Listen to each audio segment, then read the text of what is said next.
Number 5 on this list is war. So this one's pretty general, but the Bible definitely touched on it quite a bit, so it feels fair to include it. Now, war arose in heaven, Michael and his angels fighting against the dragon. And the dragon and his angels fought back, but he was defeated, and there was no longer any place for them in heaven. And the great dragon was thrown down, that ancient serpent who is called the devil and Satan, the deceiver of the whole world. He was thrown down to earth, and his angels were thrown down with him. And I heard a loud voice in heaven saying, "Now the salvation and the power and the kingdom of our God and the authority of his Christ have come, for the accuser of our brothers has been thrown down, who accuses them day and night before our God. And they have conquered him by the blood of the Lamb and by the word of their testimony, for they loved not their lives even until death." Whew! What a mouthful, guys, but that is just one passage discussing war, but frankly, there are just so many of them. Sometimes they talk about specific wars being fought between certain groups, but a lot of the time it's just war in general. Sometimes it even discusses how God will be with you when you go to war, which is actually kind of an incentive to fight. This book and what it preaches has been the catalyst for so many battles in human history, and it's not unreasonable to think that it's going to happen again. I certainly hope that there is no more major wars in human history and this predict isn't right, but I'm not going to be holding my breath. Number 4 on this list is the 7 bowls. Then I heard a loud voice from the temple telling the 7 angels, "Go and pour out onto earth the 7 bowls of the wrath of God." So the first angel went and poured out his bowl on the earth, and harmful and painful sores came upon the people who bore the mark of the beast and worshipped its image. The second angel poured out his bowl into the sea, and it became like the blood of a corpse, and every living thing died that was in the sea. The third angel poured out his bowl into the rivers and the springs of water,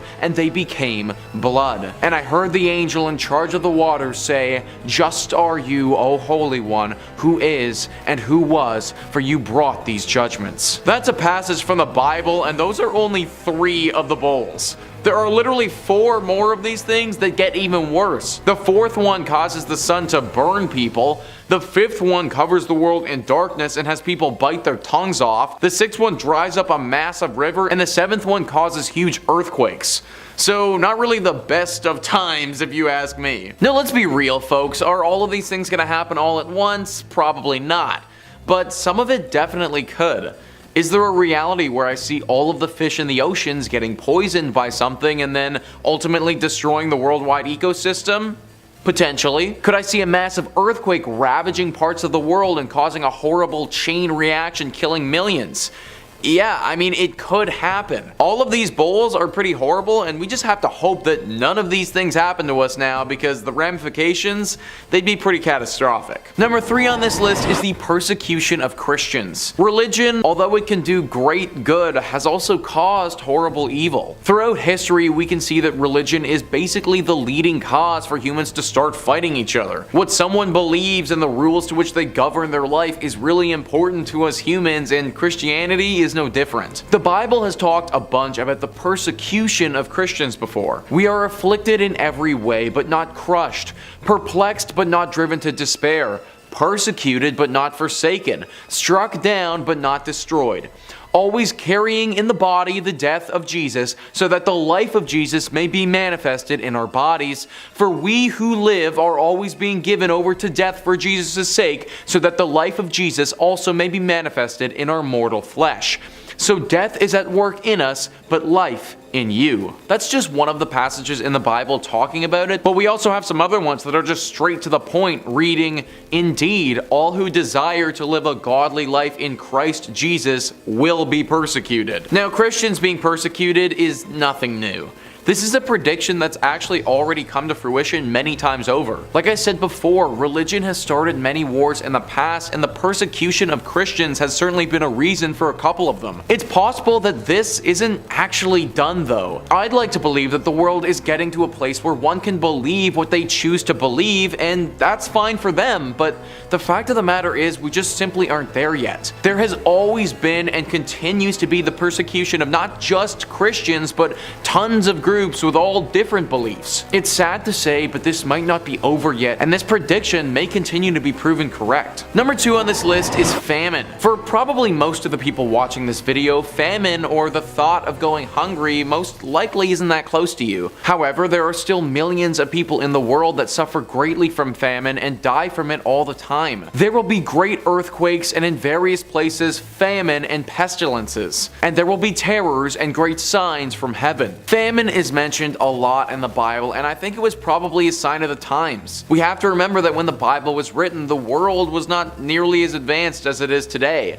Food and water, basic resources for survival, were not a given by any means, but something that people had to fight for on the daily. If you had these resources in abundance, then that was considered a luxury and you were probably really wealthy. Even though we don't live in those times anymore, and now for a lot of people, water is at your nearest tap and food at your nearest supermarket, famine is still a real thing. It should also be noted that we should never take food for granted. Some experts are predicting that if global warming continues at the drastic rate that it's going, food will become far harder to grow and get a lot scarcer. Fingers crossed we can prevent this from happening and keep everybody well fed in the future. And finally, number 1 on this list is an asteroid. Listen to this passage from the Bible and tell me this isn't just a tad bit concerning. The first angel blew his trumpet, and there followed hail and fire mixed with blood, and these were thrown upon the earth. And 1/3 of the earth was burned up, and 1/3 of the trees were burned up, and all green grass was burned up. The second angel blew his trumpet, and something like a great mountain burning with fire was thrown into the sea,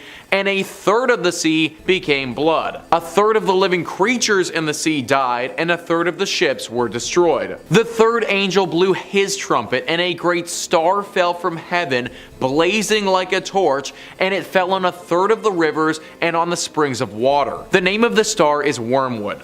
1/3 of the waters became wormwood, and many people died from the water because it had been made bitter. So I don't know about you guys, but the prospect of getting hit with 3 separate asteroids really doesn't sound like a great time to me. The way that they describe it may be a bit tame too, to be honest. If we're gonna get hit with 3 separate things from space, then it's very likely that more than 1/3 of the trees are gonna burn up. In fact, it would probably be the end of the world as we know it. I've done a lot of research on the possibility of an asteroid coming and crashing into the Earth, and it's a real concern. Luckily, scientists don't predict anything in the near future, but that doesn't mean that it still won't happen. In fact, statistically speaking, eventually it will happen. Whether we're ready for this impact or are capable of defending ourselves from it, that's another question entirely. Number 5.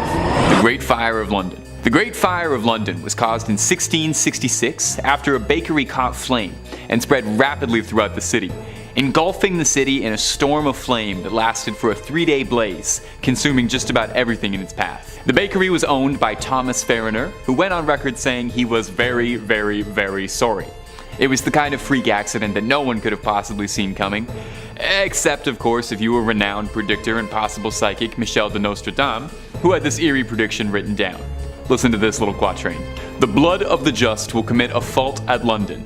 Burnt through lightning of 23's the 6, the ancient lady will fall from her high place, several of the same sect will be killed. We really need to look into getting like an in-channel researcher and translator for Nostradamus, because instead of that, you just got me, a guy who passed high school English with a 51%, but I will do my level best for you. We can interpret 23's the 6 as an equation, reading 20 times 3 plus 6, which would give us 66. The Great Fire, of course, started in 1666 and burned for 3 days straight. Seems a little too convenient to just be a coincidence, right? Now the next question though, what is the ancient lady? The spirit of London itself? A way too early prediction about Queen Elizabeth? It's also a little bit off the mark with the quote about lightning, since it wasn't a lightning strike that started the Great Fire, but rather a bakery fire, unless you consider that Thomas Fariner's idea to open a bakery was a lightning in a bottle idea, but I'm gonna be honest, that's enough of a stretch, it's making my shoulders hurt. Now I'd like to try a little prediction of my own. I don't quite have the gift, but I've got a knack for this sort of thing. I'm having a vision. I see that the best scary content on the web is that top 5 scary videos, and if you like it, you should subscribe? I don't know what it means though. Number 4, the atomic bomb. Could Nostradamus have predicted humanity's darkest invention? Very possible. A quatrain seemingly references, impossibly, the bombings of the Japanese cities of Hiroshima and Nagasaki at the end of World War II. In his quatrain, Nostradamus wrote, Within 2 cities, there will be scourges the likes of which has never seen. Famine within plague. People put out by steel, crying to the great immortal God for relief. Hey, Nostradamus really was a cheery fella, wasn't he? Now, I like to think of myself as a bit of a skeptic. I took the online test and it said I'm 70% Scully and 30% Mulder.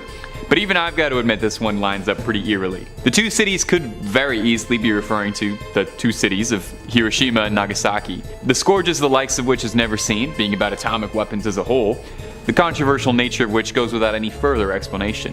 I mean, you can find about 1,000 quotes from just about everybody involved with the Manhattan Project, expressing their deep regret for what they did. The famine and plague could be referencing the radiation sickness and numerous other issues that arose following the immediate aftermath. As well, the line, "people put out by steel," could be an allusion to the man-made nature of the desolation, that it was constructed by man and delivered through an airplane and a concentrated team effort rather than any natural causes. It's worth bringing up that Nostradamus did have a personal first-hand experience treating plague victims, which does raise the possibility, of course, that he could be referring far more literally to 2 cities ravaged by literal plague, but it does beg just a little speculation as to why it lines up so well.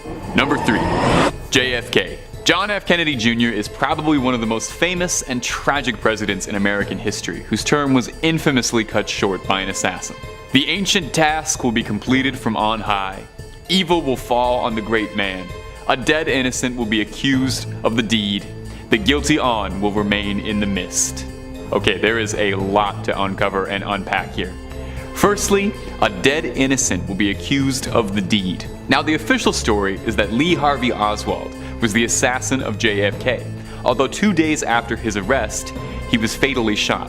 He insisted that he was just a patsy to cover up the conspiracy, and despite the official evidence pointing towards Oswald as the culprit, public opinion polls in recent years have shown that the majority of Americans do not believe the official story and suspect that Oswald was a false flag, although we could be talking for absolutely hours if we go on about that tangent. Do some reading on this one at home. This is my favorite conspiracy theory of all time, and once you start reading about it, it is going to be all you are doing for the next week. There is so much to uncover, we could not possibly do it in 10 minutes. Continuing on the prophecy, the ancient task will be completed from on high. Evil will fall on the great man.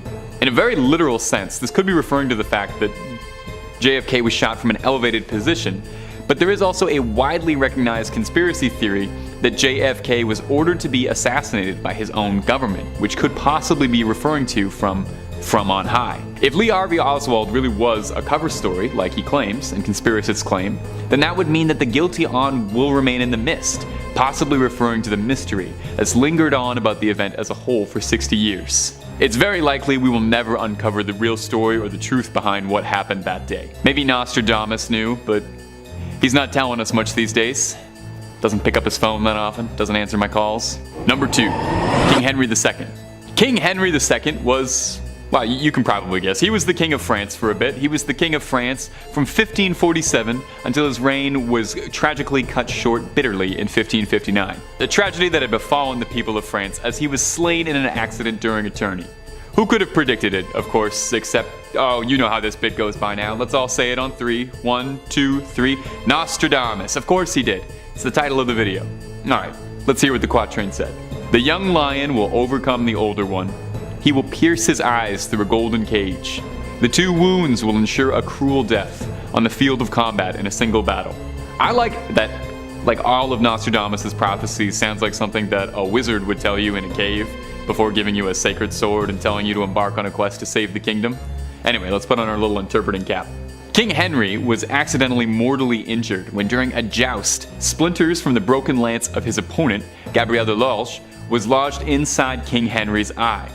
From there, the king developed brain damage and sepsis, and would pass from his injury a few days later. Definitely sounds like the cruel death that Nostradamus had predicted in his little prophecy there. Now, it wasn't quite the field of combat though, instead occurring during what was supposed to be a game. What can I say? They just played harder than we do. It's all fun and games until someone loses an eye and then France no longer has a king and you have to retreat to your estate in Normandy in disgrace and live out the rest of your days as an exile. Did everybody else's mom always tell them that as a kid whenever they would go out to play?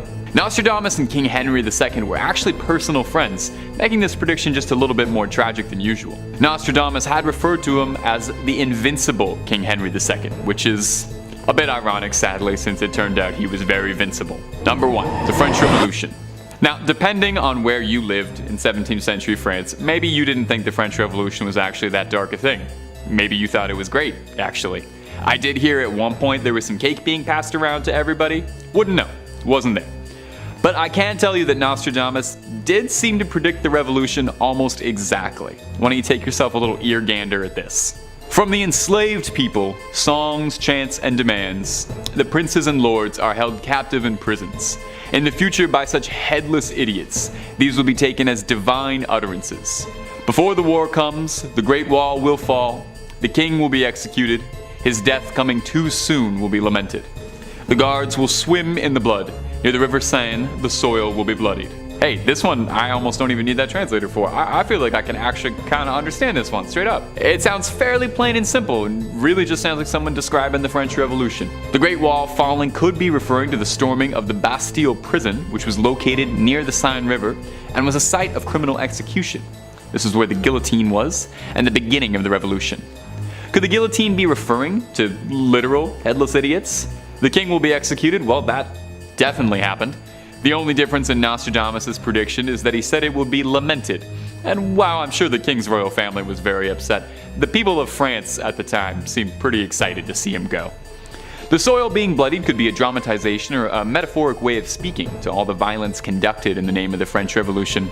I've got to say, it's pretty strange how well Nostradamus was able to predict the French Revolution and as well the passing of King Henry II, but maybe he's got a home turf advantage for this sort of thing. You can just really focus in that hyperactive lens on anything involving France. Number 5 on this list is the Great Flood. Johann Stauffer, a respected German mathematician and astrologer, predicted that a great flood would cover the world on February 25th, 1524, when all of the known planets would be in alignment under Pisces, a water sign. Hundreds of pamphlets announcing the coming flood were issued and set in motion a general panic. Count von Igelheim, a German nobleman, went so far as to build a 3-story ark. Though there was a light rain on the day of the predicted flood, no actual flooding materialized. So that was an entry from Britannica talking about world-ending scenarios that didn't pan out. Our man Johann definitely missed the mark on this one and was proven incorrect, but maybe he just got the dates wrong.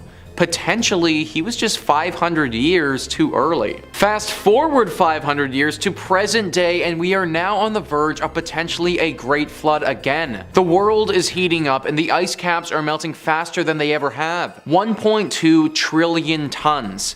That is how much ice is melting every single day, and the number continues to increase. Ever visited the island nation of Tuvalu? Well, if you haven't, then you'd better go soon, because before long it won't exist anymore.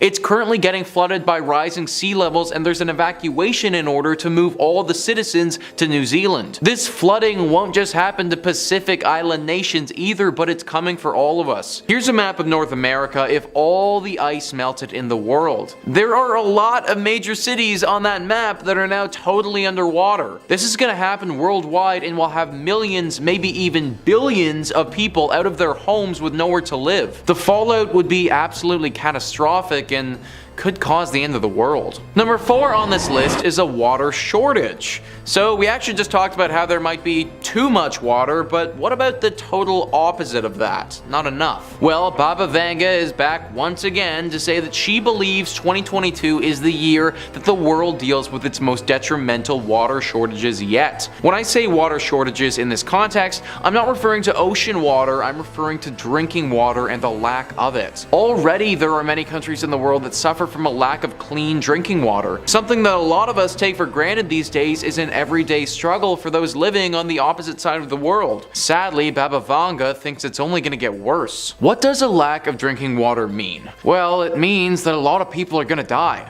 Already millions die annually from a lack of drinking water, and that number will continue to rise if water goes out completely. Similar to a later entry that we're going to discuss, if there is truly a water shortage across the globe, then people are going to start fighting over it. Water will now become the new currency and everyone is going to want it. We can't just manufacture water out of thin air for billions of people, so those that have water will become extremely powerful. Humans need a few important things for overall survival. Air, water, and food are the three most important. Take out one of those three things and I could see a world-ending scenario arising very quickly. Number 3 on this list is the Malthusian theory.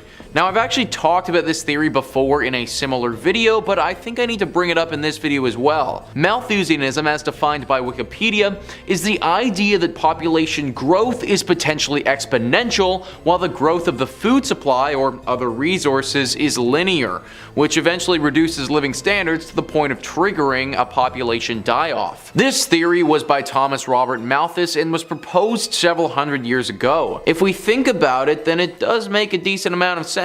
Eventually, there will simply be too many humans on the earth for us to grow food for all of those humans. Now, one thing Malthus didn't account for is human innovation, and the fact that we're constantly progressing technology. In fact, I think based on our current population, he would have believed this theory to have already taken hold, but due to human innovation and our advanced food growing technology, it hasn't. That being said, there's certainly still time. With the world population very close to touching 8 billion people and it's still rising, we're getting into dangerous territory when it comes to the Malthusian theory. Already, it's believed that close to 1 billion people suffer from serious famine every single day. The more people that we bring into this world, the more that number will rise. Soon, we could get to a place where food and the ability to grow food is so valuable that it almost turns into its own currency. This might not end the world immediately, but it could cause countries to start going to war over food with one another. Anarchy could fall upon the planet as humans grow hungry every single day. Here's to hoping that human innovation can stay ahead of the curve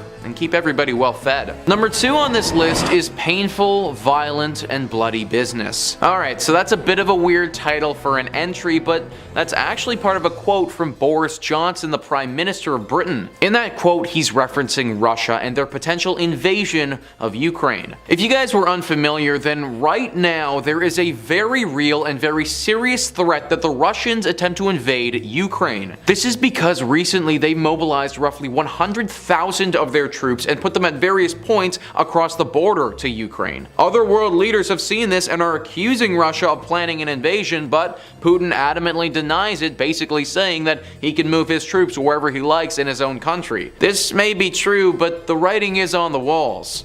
Everybody knows that Russia wants to own Ukraine and haven't acknowledged their claim of being an independent country, believing they are simply an extension of Russia. It was only a few years prior that we saw Russia annex the Crimean Peninsula, and it seems like now they're hungry for more. This time, it would be far bloodier though. Boris Johnson and Joe Biden have both come out and warned Russia against doing such an action. Biden has come out and said that such an attack would change the world. This in itself is a prophecy, and it isn't a good one. If Russia was to attack Ukraine, then the response from NATO would be swift and unforgiving. That means Russia is now fighting NATO, and if Russia is out here fighting NATO, you already know that other countries are going to get involved. China may want a piece of this action, and if I had to guess, they would probably take Russia's side, meaning that before we know it, we would end up in this massive conflict with some of the world's biggest powers. This is the closest that we've gotten to World War III in a long time. Painful, violent, and bloody business. These are the words that a world leader is using to describe what is to come if Russia invades Ukraine. A war involving the countries that I just said could escalate way too quickly and has serious world-ending or at least world-damaging potential. Fingers crossed everybody can chill the heck out and we don't need to go to war anytime soon. And finally, number 1 on this list is global warming. I really hate this one, guys. I truly hate how real this entry is, but it does need to be discussed. Our main man, Nostradamus, is back at it again with the predicts, and this time he really nailed it. Like the sun, the head will seal the shining sea. The live fish of the Black Sea will almost boil. That is part of a Nostradamus prediction discussing what is going to happen to our world and where the temperatures are headed. Basically, they aren't headed anywhere good. Here are a few scary stats from Earth.org. Within the next 2 decades, global temperatures are likely to rise 1.5 degrees Celsius. The last 7 years have been the warmest on record, and more than 1 million species are at risk of extinction by climate change. And guess what, friends? We are one of those 1 million species at risk. We've already talked about the potential of a great flood and all of that, but famine is going to become a major problem too. It's hard to grow crops on a good day, and try doing it when it gets way too hot. You can't. This is going to be devastating to some of the poor countries in the world and cause ripple effects that we don't even know about. I feel like I don't even really need to go down the rabbit hole of how bad global warming really is, because at this point we've most likely heard it all a million times over. I for one am pretty sick of hearing about it and would love for the world to collectively change their ways so that I no longer need to include such entries on lists like this. Let's just hope that we can figure it out and don't prove our guy Nostradamus, the prophet of doom, correct. In at 5, Richard Parker. In May of 1884, a ship set sail from Southampton heading for Sydney, Australia. However, the ship never arrived. It sank, but some of the crew survived. They clung to life on the shipwreck, eating the remaining food they had before turning to other means in order to survive the deadly waters. They drew straws, determining which crew member was to be sacrificed in order for the others to feed. The short straw was drawn by cabin boy named Richard Parker, who was subsequently killed and eaten by the rest of the crew. In September of the same year, the ship was eventually found and rescued. Following this, the captain of the ship, Tom Dudley, and his crewmate, Edwin Stevens, were tried for the murder of Parker and were both found guilty. They were sentenced to death. However, this was overturned and they served just 6 months in jail. Now, it seems this entire incident was predicted by none other than Edgar Allan Poe in his one and only full-length novel, The Narrative of Arthur Gordon Pym, which was published in 1838. The novel is a first-person narrative following the character Pym, who recounts his journey on a whaling ship that became shipwrecked. And what exactly followed? Well, the crew were forced to resort to cannibalism, where once again a cabin boy drew the short straw. The name of the boy? Richard Parker. In at 4, Sharon Tate. On August 8, 1969, tragedy struck for the 26-year-old actress Sharon Tate, who was just 2 weeks away from giving birth to her first child with Roman Polanski.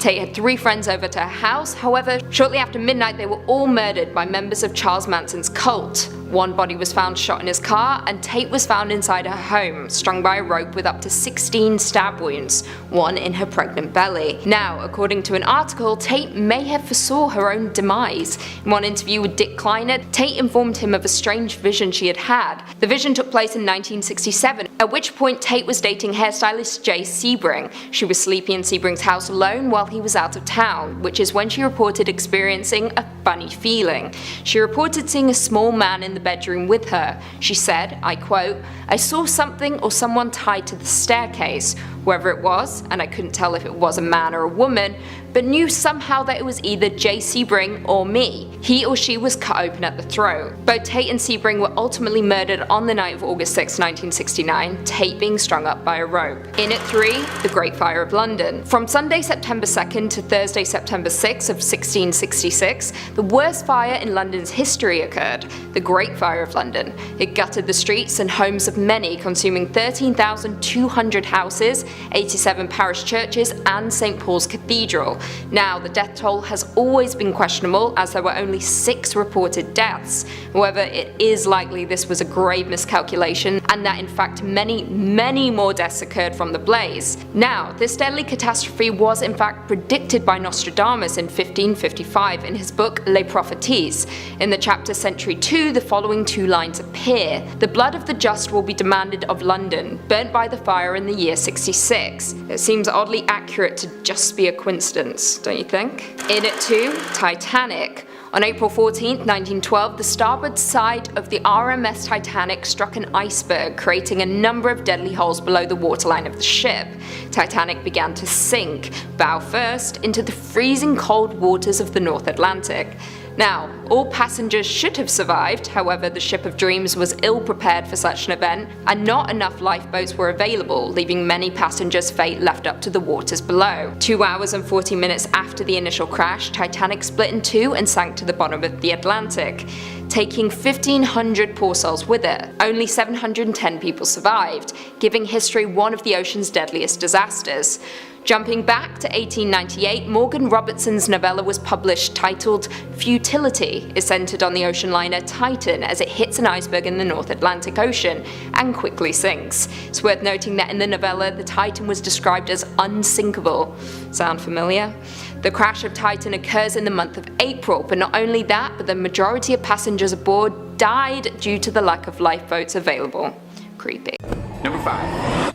Cthulhu is the most pronounced and widely recognized of all of H.P. Lovecraft's creations. The lovable Great Old One slumbers beneath the Pacific Ocean in a deep catatonic, dreamlike, death-like state. They say in his house at Riele, dead Cthulhu waits dreaming. Or, if you prefer the chthonic translation, Fungali Muganafa Cthulhu Riele Waganago Fuktaganer. Sorry, my lips really aren't designed to speak such beauties. Forgive my beastful ignorance. It encapsulates the group's eventual end goal to awaken their master, the Lord of the watery abyss Cthulhu, to have his great city of Riele rise, and for the world to descend into the madness that will be brought on by his awakening. Why does the cult want this? Well, the cult serves the Great Ones in the hopes that their servitude will be met with reward for their hard work, and in exchange be granted a role in the new world brought on by Cthulhu's reign. The cult has existed as long as man has, being given life by the Old Ones, intended to serve the Old Ones from the shadows, then to free the dead Cthulhu from his imprisonment by the Elder Gods. Cthulhu can only be freed when the stars are right. When Cthulhu rises, and he will, in time, his dream song will spread across the planet, unavoidable, and within minutes we will see the world descend into insanity. Fits of violence, rage, internationally, the madness will be unavoidable. 7 billion people at once descending into unbridled lunacy. Man gibbering words not spoken for thousands of generations. By the end of the day, Cthulhu's rise, the earth will be unrecognizable. The skies stricken with colors never seen before. The natural order twisted into something sinister. Humanity shifting into something greater. All of this just from his rise. Hopefully it's pretty quick. Is that cult still hiring? Is there a way to avoid any of that? Number 4, yes. As always, if you dig what we do here on Top 5 Scary, make sure to hit that like button. Comment down below what Lovecraft Night Terror keeps you up at night. According to Howard Phillips Lovecraft, Earth is the third terrestrial planet in our solar system. It's the home world of humanity. It has been inhabited and ruled by numerous species across a vast ocean of time. Sounds pretty on par so far. He got a lot right. Examples like Neanderthals, Homo erectus, and of course the great race of Yithians. The Yith. Yes, the Yith. Stop that. No, legend says that it's Cthulhu that's going to be the destroyer of all of us. Yeah, he's the one we got to watch out for. Fictitiously, of course. And also, watch that Baltic Sea anomaly. Is that a door to this guy's bedroom or what? Because when Cthulhu and the Old Ones wake up and destroy humans, which they're supposed to do like any day now, well, we'll know where to check at least. The Baltic Sea. But after us, of course, he predicts that long after humanity, Earth will apparently host a mighty beetle race, only to have their bodies and minds stolen by the great Yiths once again. Bow to your Yith lord. In time, the final inhabitants of Earth are apparently going to be arachnids. Yeah. Spiders, my favorite. Long after us, after Cthulhu has taken us all out, of course, lots of mind swapping and body snatching to come. It's apparently not going to be a great time. Lots of vehicle switching, apparently. And at that time, at least the shadow of time thinks so. These Yithians apparently did this millions of years ago too. They were like the OGs of planet Earth. There's some parallels I'm picking up here with the reptilians, the Greys, the ancient civilizations here, Howard. I see you, Jake Sully. I see you. Alright, number 3, Nyarlathotep. Nyarlathotep, the crawling chaos, is one of the most powerful of the eldritch gods in the Cthulhu mythos. The nigh omnipotent entity serves the great god Azathoth, manifesting his will, and one day bringing forth the outer gods to our mortal realm and seizing control of the dreamlands, universe, and all of existence. So, you know, all of it, in case that wasn't made clear enough. Nyarlathotep is first described in the eponymous short story, Nyarlathotep, wherein he is depicted as a tall, swarthy humanoid resembling an Egyptian pharaoh said to have risen from the darkness some 27 centuries ago. As he travels, the great Nyarlathotep commands power, wealth, influence, a very large social media following, and he drives madness to men just by his mere existence, with widespread nightmares following him wherever he walks. Collecting fervently loyal followers in a flock who will serve his manifestations. The narrator of this tale is swept up in this flock and exposed to horrific visions caused by prolonged exposure around Nyarlathotep. The narrator sees surreal, horrifying vistas of the universe being destroyed, humanity enslaved, and incomprehensible global madness. Understanding that he's powerless to do anything about it, he resigns himself to just another sheep in the flock. It's been prophesied that Nyarlathotep is destined to be the god to destroy the mortal earth. Why? What is Nyarlathotep's ultimate goals? Indescribable. It's like asking if the sun has a goal. Nyarlathotep seems to take a pleasure in submitting humanity to its mental torture, preferring to enslave and control all of us than outright wipe us all out, which is infinitely worse. The only comfort is that maybe we'd be too mad to even understand what's happening to us when he rises. Number 2, kin. We can't talk about the prophecy without talking about the prophecy. Look, I don't want to mess with him or his family. She's not only much younger and much stronger than the king of monsters, she's known as the Kraken. Yeah, that Kraken. Or the secret one. She's the spawn offspring of Cthulhu himself. She's kinda terrifying. She's not only the daughter of the very thing that will end all of us, but apparently an essential part of the universe's great plan as well. Not only an overprotective, doting father, she's got big shoes to fill. You see, should somehow he be destroyed, pass on, Cathaylo will birth him once again while assuming her father's role as the new Great One. Kinda like a never-ending cycle of cataclysms, I guess. As such, she's guarded by the Deep Ones below the ocean in what might be assumed to be the ancient city of Relay. Also called the Secret One, because the cult tries to hide all information about this titaness goddess, most famously by defacing the ancient columns of Geth, as her legend was recorded for millennia by the Greeks. Cathaylo is the youngest of Cthulhu and his partner Idya, and prophesized for the destructible future. Project X was apparently a secret and failed attempt to kill Cathaylo with a subterranean atomic missile, but it was no match for the gigantic, red-bodied, six-eyed octopus crustacean monstrosity. Yeah, she's like able to alter her body proportions at will, as like enlarging her wings to fly or swim, 8 arms like an octopus. Terrifying to say the least. She has the ability to literally stand up and throw hands as well with like King Kong. That'd be a great movie. Cathaylo versus King Kong. We love giant monsters fighting monsters around here. We hope you do too. Number 1, Azathoth. In the crawling darkness, in the everlasting abyss, before there was so much as a light in the universe, there was Azathoth. The blind idiot god is a boundless cosmic entity and the creator of all existence as we know it. All of reality is no more than Azathoth's dreams that we inhabit. Nothing more than cosmic dust in the wind of an unconscious immortal being. If you're worried you're not doing a lot with your life, just remember, you're totally inconsequential in the grand scheme of things cosmically. You're nothing but dust in this guy's eyes. Azathoth is beyond everything. Beyond Cthulhu, beyond Nyarlathotep, beyond Disney. Countless lesser gods serve Azathoth, to keep Azathoth tucked gently in its slumber, playing a maddening tune on innumerable drums to keep Azathoth lulled. For it is foretold that when Azathoth wakes, even for a few moments, the entire known universe will blink out of existence. Once the dream ends, so does mankind. It's prophesied that after Nyarlathotep's return, the armies of Azathoth will rise as Azathoth wakes, and the entirety of creation shall collapse. Describing the abilities of Azathoth is impossible. It would be like trying to explain the history of the universe to a tree frog. We just don't have the mental capacity to understand or even begin to comprehend all of Azathoth's might.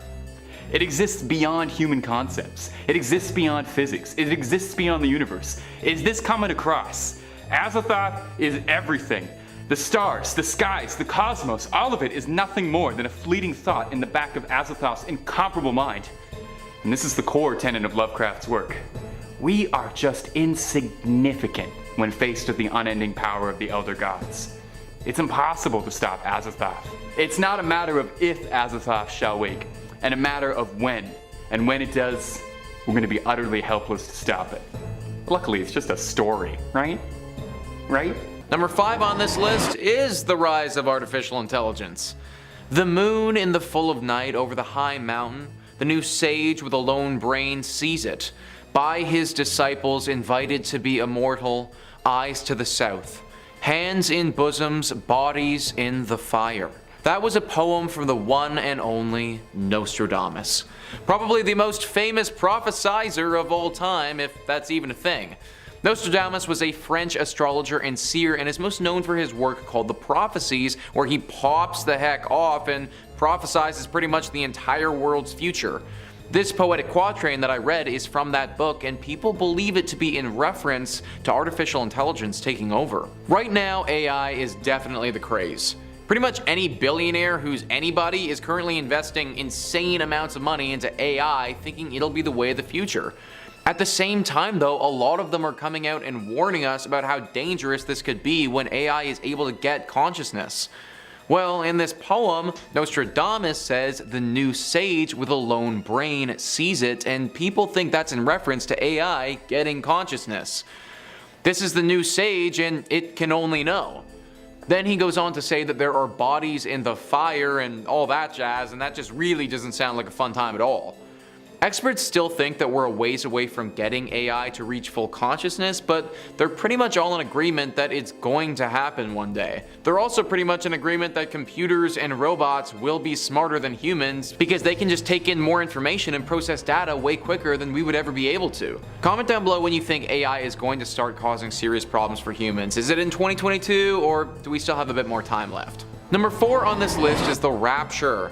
The Rapture is another one of those doomsday predictions that's been thrown around for what seems like ever.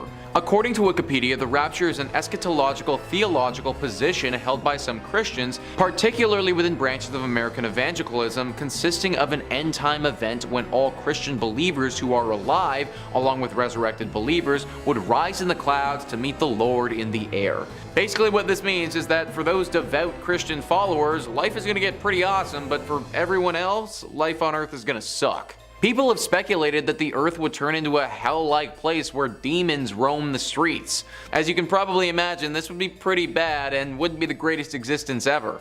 The Rapture has been discussed as a possibility for years now, but the most recent claim has it pegged for 2028. Granted, this is always changing, and it feels like at any given year, someone is prophesizing that the Rapture could be coming.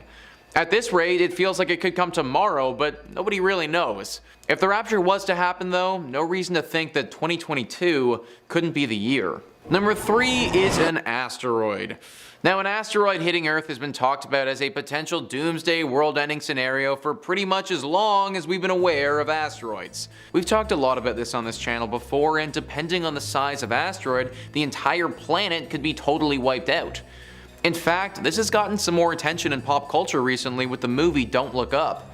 Starring Leonardo DiCaprio and Jennifer Lawrence, the whole movie is about a massive asteroid coming to Earth and potentially killing all of us if it hits. Well, according to the Messiah Foundation International, we only have a few years left before this becomes a sad and terrifying reality. 2026 is the year to mark on the calendar, folks, only 4 years from now. Riaz Ahmad Gohar Shadi was a spiritual leader who's credited with starting up the Messiah Foundation International. He wrote a book called The Religion of God, and in that book he's predicted 2026 as being the year the world is going to get hit with a massive celestial object. This object would be big enough to destroy the whole planet and all life on Earth. Now, I looked into this prophecy, and from what I found, I think we should be okay. Most experts who study space think that we have quite some time before we need to start worrying about such things. The closest thing that we're currently aware of is an asteroid called 2010 RF12. This is apparently the asteroid with the highest probability of hitting Earth, with about a 5% chance of doing so. However, this also isn't supposed to occur until 2095, giving us plenty of time to prepare. Now, I'm gonna be honest, who really knows with this stuff? Space is pretty crazy and we're learning new things every day. Maybe there is an asteroid we're unaware of, or that scientists haven't revealed to the public that's coming to Earth, and for that reason I suppose that this prophecy might happen. But if it does, then at least we still have 4 years to plan for it, and hopefully we'll just avoid it altogether. Number 2 on this list is World War III. This is something that hasn't just been prophesized by one person, but by multiple. However, if we did want to put this on one guy, then our main man Nostradamus is back at it again because he's been noted as predicting a third world war in 2022. A great article by the Daily Record talks about this possibility when they write, "There are serious concerns over a possible global war in the coming year, and one possible cause could be the ongoing tensions between China and Taiwan. The incursions from nuclear-capable Chinese warplanes has ratcheted up tensions over the tiny US-backed island. Relations between the two nations are at the worst in 40 years, Taiwan's defense minister said at the end of last year. Western allies of Taiwan have expressed their concern at China's open display of military might, and it's widely feared any form of armed confrontation could quickly escalate into a global conflict. Meanwhile, Russia has reportedly approved plans for urgent mass graves amid fears a war could break out after an invasion of Ukraine. Russian outlet MK say that the burial sites were constructed as a priority after they allegedly appeared on leaked legal documents that are expected to come into force on February 1st. Those are just some of the possible scenarios where something major could start, but there are also tons of other areas in the world in disarray right now where I could see something horrible taking place. All it would require is a few frustrated people deciding to push the button, and then bam, we're at a place of no return and might damage our planet beyond repair. Hopefully all of this won't come to fruition, and those who have the power to send us into war will exercise their power to also keep us out of it. Number 1 on this list is a lethal virus. Known as the Nostradamus of the Balkans, the blind mystic Baba Vanga has some very scary things coming in 2022 for humans. One of the worst ones, and probably most triggering at this point, is a massive lethal virus attacking Earth. After several years of being in a pandemic, I think it's safe to say that humans are pretty tired of lethal diseases. Baba Vanga isn't holding back on us though, and she expects this one to be really bad. It's apparently going to come from Siberia and will all start due to global warming. Now this honestly might not be that far off at all, which makes it that much more scarier. Guarantee BBVA writes, in August 2016, in a remote corner of Siberian tundra called the Yamal Peninsula in the Arctic Circle, an individual died and at least 20 people were hospitalized after being infected by anthrax. The theory is that over 75 years ago, a reindeer infected with anthrax died and its frozen carcass became trapped under a layer of frozen soil known as permafrost. There it stayed until a heat wave in the summer of 2016 when the permafrost thawed. This exposed the reindeer corpse and released infectious anthrax into nearby water and soil and then into the food supply. More than 2,000 reindeer grazing nearby became infected, which then led to the small number of human cases. The fear is that this will not be an isolated case. As the earth warms, more permafrost will melt. Under normal circumstances, superficial permafrost layers about 50 centimeters deep melt every summer. But now global warming is gradually exposing older permafrost layers. Frozen permafrost soil is the perfect place for bacteria to remain alive for very long periods of time, perhaps as long as 1 million years. That means melting ice could potentially open up a Pandora's box of diseases. So Baba Vanga might sadly be onto something here, and that could just be horrible. There could be diseases that are frozen that we just don't know anything about and might absolutely ravage the population. Honestly guys, we just need to pray that our immunities can hold up if something like this did ever happen. Coming in at 5, Aztec worlds, or the 5 suns. The 5 suns in the context of creation myths describes the doctrine of the Aztec and other Nahua peoples in which the present world was preceded by 4 other cycles of creation and destruction. Essentially, we are living in the 5th world, with previous ones being destroyed and reborn. Specifically, it is believed that the destroyer of the previous worlds were the gods, Tezcatlipoca and Quetzalcoatl. That's the best you're gonna get out of me, I'm sorry. In the first world, Tezcatlipoca turned himself into the sun in order to bring light, however he only managed to become half a sun. The world continued this way for some time, but a rivalry began to grow between Quetzalcoatl and the mighty sun, who Quetzalcoatl knocked from the sky with a stone club, resulting in the world descending into darkness and anger. In the next 2 worlds, the gods Chalok and, I'm sorry I can't pronounce this word, so here it is.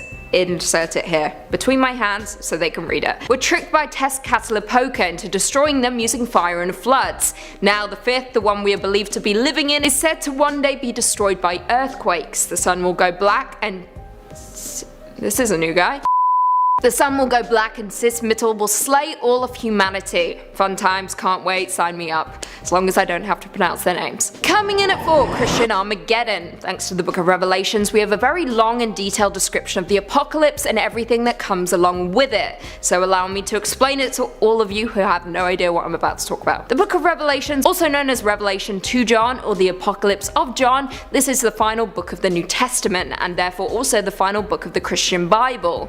The Book of Revelation is the only apocalyptic document in the New Testament canon, with the book spanning 3 literary genres: the epistolary, the apocalyptic, and the prophetic. It kicks off with John on the island of Patmos addressing a letter to the 7 churches of Asia. He described a series of prophetic visions, including figures such as the 7-headed dragons, the serpent, and the beast, which in turn culminates in the second coming of Jesus Christ. The book of Revelations goes on to describe an array of disasters such as wars, plagues, and famines, and with different signs letting people know the apocalypse is coming, during which time the Antichrist will appear and gain control of the entire world. Along with a false prophet, a religious ruler, he will establish a system that controls the world. Following this, true prophets will appear in Jerusalem, and these two will oppose the Antichrist and the false prophet, which will result in the new system being overthrown, with events such as asteroids landing on Earth and water becoming blood. It is after that Christ will finally return riding on a white horse to defeat the evil and establish the kingdom of God. Coming in at 3, Hindu prophecy. In the Puranas, the Hindu sacred text, we are told of the 4 yugas, which states that the world passes through ages, being destroyed and recreated at the end of each one. These ages encompass a beginning of complete purity to a descent into total decay. The first age was Satya Yuga, which lasted 1.728 million years. The second was Treta Yuga, lasting 1.296 million years. The third, The third Dvapara Yuga, lasting 864,000 years, and the last of the 4 ages, and the one we are currently residing in, is Kali Yuga. The 4th age is ruled over by the demon Kali, and the kings in this age are godless, wanting in tranquility, quick to anger, and dishonest. It is said the kings will inflict death on women and children, and will rise and fall to power quickly, with undisciplined barbarians receiving power. People will commit sin in mind, speech, and action. Plague, famine, pestilence, and natural calamities will gradually appear. People will begin to distrust one another, falsehoods will win disputes, and brothers will become avaricious. As the 4th age progresses, the human lifespan decreases, starting thousands of years in the Krita Yuga to 100 years in the current Kali Yuga. There will be false religions, and many people will profess false knowledge to earn their livelihood. Preach. Life will be short, and people living it will be miserable. People will hide in valleys between mountains and suffering from cold and exposure. People will wear clothes of tree bark and leaves. Ultimately, humankind will be destroyed. So it goes anyway.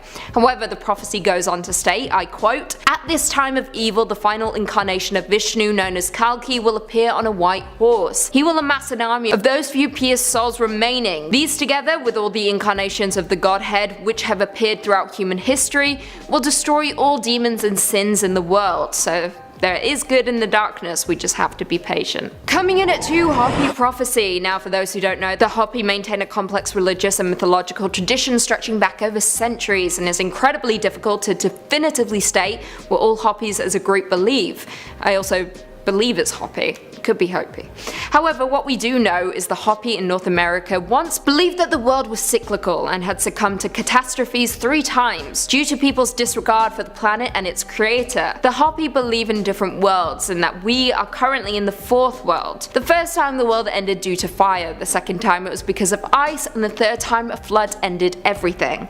More interesting still, in 1958 a Hopi spiritual leader known as White Feather revealed the 9 signs of the end of our 4th world. The signs included white-skinned people with thunder sticks would take their land, spinning wheels with voices and long horns. I quote, "Buffalo-like creatures would appear, iron snakes would spread, a huge spider web would come over the country. Stone rivers creating mirages would cover Hopi land. The sea would turn black and all life in it would die. Long-haired people would go to Hopi land to learn their traditions, and a blue star would fall from the sky with a spirit messenger who would take off his mask during a sacred dance, ending all Hopi traditional practices." The prophecy goes that after all these signs, the world would end in a series of disasters such as earthquakes, floods, and famine. However, those who resided on Hopi land would be safe and would see the rebirth of the 5th world. And finally, coming in at number 1, Ragnarok. In Norse mythology, the Vikings believed that life was cyclical, and that the world would eventually come to an end in a large battle foretold to lead to the death of a number of great figures, including the gods Odin, Thor, and Loki. The end of the world had been prophesied, and when the god Balder was killed by Loki, the gods knew the end of the world was unavoidable, and so they began to prepare for the battle to end all battles, which would be brought on by natural disasters and the submersion of the world in water. Now, during this time, humans reacted differently to the gods and instead gave up their traditional ways and gave way to anarchy. This led to 3 winters in a row without summer in between, in turn plunging the world into darkness, a period of time known as Fimbulwinter or the Great Winter.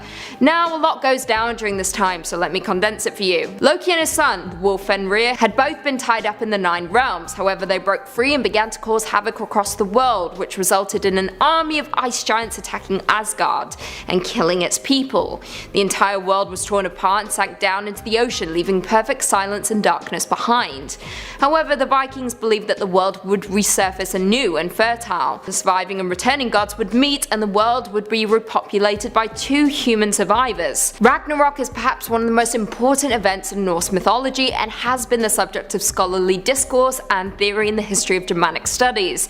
It is also central to the 2017 MCU film Thor Ragnarok, wherein Asgard is destroyed by a demon, resulting in the remaining gods and its people fleeing and rebuilding their home on New Asgard.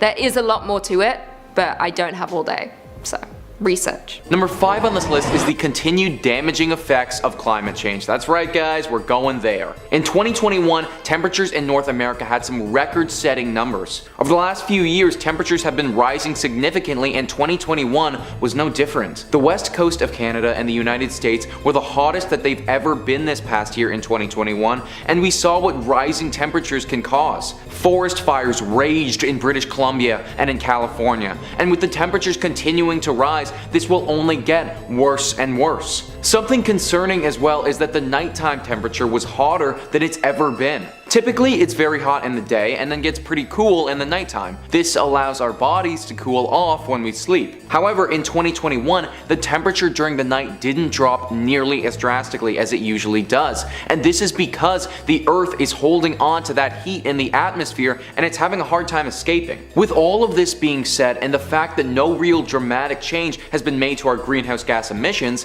scientists predict that this trend will continue in 2022. They've come out and said that between 2021 and 2025, there is a 90% chance that we will have the warmest global year ever. They also predict that there is a 40% chance that in that same time frame, we will reach 1.5 degrees Celsius higher than what our global temperature was at pre-industrial days. All of this heat also means that they're predicting a lot more tropical storms as well. The frequency of cyclones in the Atlantic area is supposed to rise. Forest fires, as I mentioned earlier, will continue to rage and be harder to suppress, and southwestern North America is likely to be a lot drier than it's ever been. Basically, scientists believe that 2022 will continue to break climate change records and be pretty detrimental to the Earth. Number 4 on this list is a prediction from Baba Vanga. This one is pretty bloody triggering, and I can only hope that she's wrong about it. Baba Vanga thinks that in 2022 there will be a deadly virus that is released from a glacier and that will ravage the world. Now, if you don't know who Baba Vanga is, then she was a woman who lost her eyes at a very young age, but then developed the ability to have visions. She's also made a lot of correct predictions over the years, with people saying that she has an 85% success rate. Brexit, the Syrian gas attacks, the first United States black president, all of this stuff was predicted by Baba Vanga. In 2022, she is saying that a glacier will melt due to global warming, and that in that ice will be a virus that will get released into the world, and our human immune systems won't be ready for it. After COVID, I cannot handle any more viruses or diseases or anything like that at all. The sad thing is though, that this could very well actually happen. We already spoke about global warming and how it is continuing to rise, with 2022 having the potential to be the hottest year ever. This is obviously causing the glaciers on the poles to melt. Now, the whole aspect of having a virus released because of this kind of sounds like it was taken straight out of a sci-fi movie, but it's actually accurate. Scientists have found viruses in the ice before, and after testing them, have realized that they are nothing like what we've ever seen. Therefore, our bodies would not be capable of fending off these viruses because they have never encountered anything that's similar to them. Some of these viruses may not even affect humans either, but they could affect animals or plants. This could be just as detrimental though, as it has the potential to absolutely annihilate the ecosystem. Either way guys, we just have to cross our fingers and hope that any viruses found in the ice aren't too dangerous and we just dodge this bullet altogether. Number 3 on this list is another catastrophic economic recession. Yep guys, it's time to talk money, or well, I guess in this instance it would be the lack of money. After the massive economic recession that took place a little over a decade ago, everyone is still on high alert, doing their best to make certain that we don't fall into that trap ever again. This is easier said than done though, because there are often extenuating circumstances that are out of our control. For instance, COVID. That really hurt the economy and nobody saw that coming. Stuff like that is kind of impossible to predict. However, that doesn't stop people from trying to look ahead and see what the next economic year will hold for us. Right now, a positive economic recovery is seen as very likely due to many people believing that 2022 is supposed to be the first normal year back after the pandemic. People will have savings that they want to spend, they go out, they spend them, bang, the economy loves it. But experts believe that this level of economic optimism has reached an unstable place. The stock market is predicting such a big boom, and the experts don't think that the money will actually hold up to what they're predicting. It should also be noted that the percentage chance of an economic recession has been slowly rising over the last few months. Right now, it's believed that in July of next year, there will be just under a 10% chance that the entire United States economy goes into a major recession. A 1 in 10 chance, it's not horrible, but when you're playing with people's life savings and their jobs, that gets a lot scarier very quickly. Economic optimism can be a good thing, but overconfidence can bring us to a very scary place, as seen by the housing market collapse of 2007. Number 2 on this list is a prediction by Nostradamus. Now, would this really be a 2022 predictions list video if we didn't have Nostradamus in it? He's basically a staple whenever it comes to scary predictions. This time, he believes that a major climate war will start in 2022. For those of you who aren't familiar with Nostradamus, he was a French astrologer and seer in the 1500s. Now, we still talk about him today though, due to his major work called the Prophecies. The Prophecies is a collection of poetic quatrains that predict things to come in the world. Nostradamus has been proved correct with some of his prophecies, such as the death of Henry II, the Great Fire of London, and the French Revolution. We actually talked a little bit about Nostradamus in a previous video looking at the top 5 mysterious people who tried to warn us about the apocalypse. In 2021, Nostradamus believed that zombies would take over the world. Pretty outlandish if you ask me, but the one that we're talking about today is a little bit more reasonable in my opinion. Nostradamus says, under the opposite Babylonian climate, great will be without the outpouring. As we've already spoken about, climate change will be greatly affecting our world. Could it be possible that a country has a shortage of resources due to this climate change and has to go to war?